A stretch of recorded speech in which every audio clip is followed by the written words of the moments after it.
2025 për shkak të një aktit pa precedent, përmes të cilit deputetët nuk e miratuan, nuk e votuan raportin e komisionit. Si drejtues i seancës konstitutive,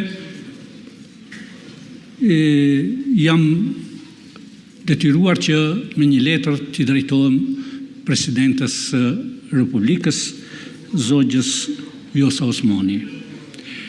Letra që na ka ardhur ka dhënë sqarime në një aspekt, por nuk ka dhënë një zgjidhje përfundimtare.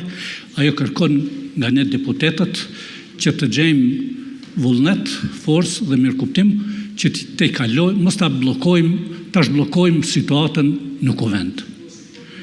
Për këtë arsye kam nevojë që së bashku të thras përfaqësuesit e partive politike në një sallë që duhet